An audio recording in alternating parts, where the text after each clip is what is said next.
खुदा है उनका नाम पकड़ ले और उसी का जाप कर। और सबसे बेहतर क्या है? सबसे बेहतर तो है ओम श्री राम। ओम हमारे बाबा खीरेश्वर महादेव शंकर जी, श्री उनकी शक्ति देवी पार्वती, और शंकर जी और पार्वती जी मिलकर के ही इस राममय संसार का निर्माण करते हैं। तो ओम श्री राम कहेंगे तो भगवान का नाम जप भी हो जाएगा, भगवान के रूप और गुण का भी जप हो जाएगा, और भगवान का मंत्र भी जप हो जाएगा। इसलिए ओम श्री राम कलयुग में सर्वश्रेष्ठ मंत्र, सर्वश्रेष्ठ नाम जप। अच्छा, बहुत लोग कहते हैं कि ओम तो शंकर जी समझ में आता है, लेकिन श्री का मतलब तो लक्ष्मी जी होता है। ये कैसे? तो श्री अगर लक्ष्मी है तो फिर राम हो गया।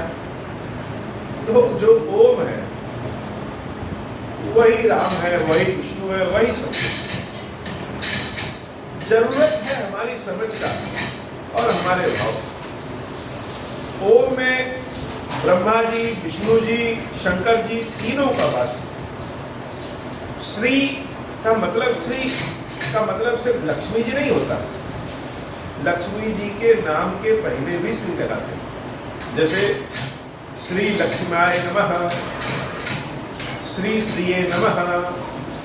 पार्वती जी के नाम के पहले भी श्री लगाते हैं, श्री पार्वते नमः, श्री शारदाय नमः। सरस्वती जी के नाम के पहले भी श्री लगाते हैं। यहाँ तक कि भगवान के नाम के पहले भी श्री लगाते हैं, श्री शंकराय नमः, श्री वैष्णवाय नमः।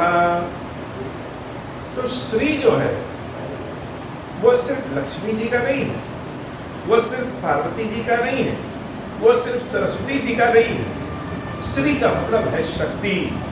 जब भगवान शंकर स्वरूप में होते हैं, यह श्री, यह शक्ति पार्वती स्वरूप में होती है। जब भगवान शंकर विष्णु स्वरूप में होते हैं, यह श्री, यह शक्ति लक्ष्मी स्वरूप में होती है। जब भगवान शंकर ब्रह्मा स्वरूप में होते हैं, यह श्री, यह शक्ति शारदा स्वरूप में होती है। जब भगवान शंकर अग्नि स्वरूप में होते हैं, यह श्री स्वाहा स्वरूप में होती है। जब भगवान शंकर इंद्र स्वरूप में होते हैं, यह श्री शची स्वरूप में होती है। जिस रूप में भगवान शंकर, उस रूप में यह श्री उस शक्ति के रूप में वास करती है। अगर ओम को हम परम ब्रह्म विष्णु ही मान लें तो यह श्री लक्ष्मी हो जाएंगी। अगर ओम को शंकर जी मान लें, शैव धर्म वाले मान लें, तो श्री शाक्त धर्म की हो जाएंगी और राम वैष्णव धर्म की हो जाएंगी। सनातन धर्म में पंच देवों की पूजा अति आवश्यक होती है। पंच देवता कौन कौन? भगवान शंकर शैव धर्म, श्री जिनको शाक्त धर्म कहते हैं, दुर्गा जी कह लीजिए, वैष्णव अर्थात राम, और गणेश जी अर्थात गणपति, सूरज देवता अर्थात सौर। इन पंच देवताओं की पूजा का विधान। इस ओम श्री राम में पांचों देवता विराजमान। ओम में तो सब विराजमान है। स्वयं ब्रह्मा विष्णु महेश विराजमान है, गणेश जी ओंकार के स्वरूप है, स्वयं भगवान सूर्य ओंकार के स्वरूप है, दुर्गा, शक्ति, लक्ष्मी, भैरवी, पार्वती, शारदा, जितनी भी शक्तियां हैं वह सब स्वयं श्री हैं, और राम तो परम ब्रह्म है, वह स्वयं राम है। ओम श्री राम का यह जो मंत्र है, ओम श्री राम का यह जो जप है, यह कलयुग में विशेष प्रभावी है। और यह मेरी बात मिथ्या नहीं, यह हम अपना निजी अनुभव कह रहे हैं। जैसे शंकर जी ने पार्वती जी से कहा कि सुनहु उमा यह अनुभव अपना, सत हरि नाम जगत यह सब। शंकर जी ज्ञान की बात नहीं कर रहे, शंकर जी अपने अनुभव की बात कर रहे। अब मेरा अनुभव शंकर जी जैसा तो नहीं है, लेकिन इस कलयुग में ज्ञान ही कहाँ है, तो प्रभु की प्रेरणा जैसी है। यह ओम श्री राम साक्षात परम ब्रह्म स्वरूप है, पंचदेव जिसमें विराजमान है। शंकर पार्वती प्रभु श्री राम विराजमान है, भगवान विष्णु माता लक्ष्मी जिसमें विराजमान है, ब्रह्मा जी माता शारदा जिसमें विराजमान है, 64 योगिनियां जिसमें विराजमान है, 10 महाविद्या जिसमें विराजमान है। प्रभु श्री सिद्धिराज गणेश जी अपनी दोनों शक्तियों बुद्धि सिद्धि रिद्धि सिद्धि, अपने पुत्र शुभ लाभ, बहु तुष्टि पुष्टि, पोते अमोद प्रमोद, मूसक महाराज के साथ जिसमें विराजमान है। हम जिसका भी नाम लें ओम श्री राम में तो सब विराजमान। जैसे कोई भी मिठाई खाएं, वह छेना की मिठाई हो, वह लड्डू की मिठाई हो, वह पेड़ा हो, वह बर्फी हो, वह केक हो, लेकिन चीनी सब में विराजमान है। तो ऐसे ही ओम श्री राम सारे देवताओं में विराजमान है। शनि देव के पास जाएं, उनको भी ओम श्री राम सुनाएं। हनुमान जी महाराज के पास जाएं, उनको भी ओम श्री राम सुनाएं। जैसे सारे भोजन में, नमकीन भोजन में नमक विराजमान होता है, सारे मिष्ठान में चीनी विराजमान होता है, सारे शरीर में अग्नि, जल, क्षितिज, समीर और यह धरती विराजमान होती है। ऐसे ही हमारे आराध्य कोई भी हो, ओम श्री राम सब में विराजमान है। तो यह ओम श्री राम बहुत ही शॉर्टकट है। 500 किलोमीटर घूम के जाने की बजाय केवल 5 किलोमीटर 10 किलोमीटर से ही पहुंच जाए तो बड़ी अच्छी बात है।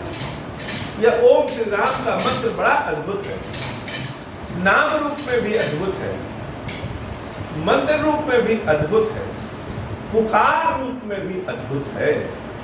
ओम श्री राम ओम श्री राम ओम श्री राम करते रहे, और जिस भी देवता का आवाहन करना हो उनको मन में सोचते रहे। जैसे मान लीजिए किसी की कुंडली में चंद्रमा ठीक नहीं है, चंद्रमा खराब है, और चंद्रमा का जप करना है, चंद्रमा का आवाहन करना है, तो मन में ओम श्री राम ओम श्री राम ओम श्री राम ओम श्री राम ओम श्री राम करते रहे और चंद्रमा के बारे में सोचते रहे। सबके पास तो इतना धन नहीं है कि 10-10 ब्राह्मण लगा करके, कर्म कांड करके, 1.5-2 लाख रुपए 50,000 खर्च करके अपनी कुंडली को सही करा सके। तो सामान्य व्यक्ति कैसे सही करेंगे? सामान्य व्यक्ति ओम श्री राम करते रहेंगे, सब अपने आप सही हो जाएगा। मान लीजिए किसी का पैर दुबला है और चाहता है कि हमारा शरीर बलिष्ठ हो जाए, तो क्या करेगा? वह भोजन करे, वह भोजन मुख के रास्ते पेट में पहुंचेगा, लेकिन उस भोजन की शक्ति हमारे पूरे शरीर में अपने आप होती है। जल हम किसी पेड़ के, किसी वृक्ष के जड़ में देते हैं और वह जल पूरे वृक्ष में पहुंच जाता है। ऐसे ही ओम श्री राम के मंत्र का जाप हम करेंगे और यह सारे देवताओं सबके पास अपने आप पहुंच जाता है।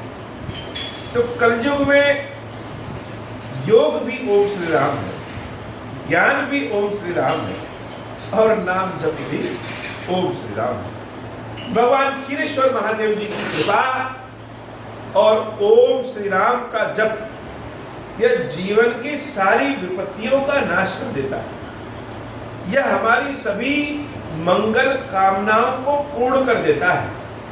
भोग और मोक्ष दोनों प्रदान करने वाला है। इसलिए बाबा क्षीरेश्वर महादेव के सानिध्य में अथवा बाबा क्षीरेश्वर महादेव को मन में रख करके जब ओम श्री राम ओम श्री राम ओम श्री राम करते रहे तो कल्याण स्वतः होता है। ओम श्री राम यह स्वयं में अपने खीर है, जो खीर बाबा को बहुत प्रिय है। जैसे खीर में दूध, चावल और चीनी 3 चीज होता है। 3 तत्व होते हैं मुख्य रूप से, बाकी मिलाने को तो और जितनी चीज भी मिला दीजिए, लेकिन मुख्य रूप से चावल, दूध और चीनी। ऐसे ही यह ओम श्री राम, दूध जो है वह ओम है, चावल जो है वह भगवान राम को समझ लीजिए, और जो चीनी है वही शक्ति है। शक्ति सब में घुल मिल जाती है। तो ओम श्री राम अपने आप में ही खीर है, जो खीरेश्वर महादेव को बहुत प्रिय है। अगर ओम श्री राम से हम शरीर बनाए तो स्वयं श्री हनुमान जी महाराज बन जाएंगे। हनुमान जी महाराज की पूजा वैष्णव में भी, शैव में भी और शाक्त में भी होती है। हनुमान जी महाराज के गुरु ही स्वयं सूरज देवता हैं, और मंगल करने वाले, विघ्न हरने वाले स्वयं हनुमान जी महाराज भी हैं और गणेश जी महाराज भी हैं। तो ओम श्री राम की अगर हम शरीर बना दें तो साक्षात हनुमान जी महाराज प्रकट हो जाएंगे। इसलिए यह ओम श्री राम बड़ा अद्भुत है। सोई भव तर कछु संशय नाही, नाम प्रताप प्रकट कलिमान। भुसुंडी जी महाराज कहते हैं कि इसमें कोई संदेह ही नहीं, मन में संदेह नहीं रखना चाहिए। दुर्गा सप्तशती भी पढ़ेंगे, उसमें भी यह है कि दुर्गा सप्तशती के पाठ के फल में कोई संशय, कोई संदेह नहीं रखना चाहिए। भगवान के नाम जप में कोई संदेह, कोई संशय नहीं रखना चाहिए। भुसुंडी जी महाराज कहते हैं कि सोई भव तर, कौन? ऐसे नहीं नाम प्रभु का लेते रहें, ओम श्री राम ओम श्री राम ओम श्री राम करते रहें और विश्वास किसी दूसरे पे। यह नाम उसके लिए फलप्रद होगा जिसका विश्वास भी है। जैसा विश्वास है वैसा ही फल है। सोई भवतर, वही भवसागर से पार होगा। जो प्रभु के नाम को विश्वास के साथ, श्रद्धा के साथ भजता रहेगा, कछु संशय नहीं, इसमें कोई संदेह नहीं है कि नाम प्रताप प्रगट कली माही। इस कलयुग में नाम का प्रभाव तो प्रकट है। अच्छा, समय आता है ना, जैसे ये आम का समय आया है तो आम प्रकट हो जाता है। फरवरी में ही फरवरी मार्च में आम के बौर लगने लगेंगे और मई जून तक आम बड़ा हो जाएगा। जून में तब पक जाएगा, जुलाई तक पक जाएगा। अब कोई अगर नवंबर में कहे कि हम तो आम के वृक्ष के नीचे खड़े हैं और आम नहीं दिख रहा है, अर्थात आम होता ही नहीं, वह तो गलत है। जब समय आएगा तो प्रकट हो जाता है। तो ना आम का पेड़ तो सदैव है, लेकिन आम समय पे ही प्रकट होगा। वैसे ही भगवान के नाम में शक्ति तो सदैव है, लेकिन इस कलयुग में नाम की शक्ति का प्रभाव प्रकट हो जाता है। तो बड़ी अच्छी बात यह है कि हम सब कलयुग में पैदा हुए हैं। जीन्स पहन के भी, टी शर्ट पहन के भी भगवान का नाम जप कर सकते हैं। कोई जरूरी नहीं है कि माथे पे चंदन लगा हो, धोती कुर्ता पहने हैं तभी भगवान प्रसन्न होंगे। जिस रूप में, जिस भेष में, जिस तरीके से भगवान के नाम का जप करना चाहें, जिस जगह पे भगवान के नाम का जप करना चाहें, वहां पे भी कर सकते हैं। तो अगर ऐसी बात है कि जिस रूप में, जिस वेश में अगर नाम का जप कर सकते हैं, तो इतने सारे कर्म कांड अनुष्ठान क्यों बने हैं?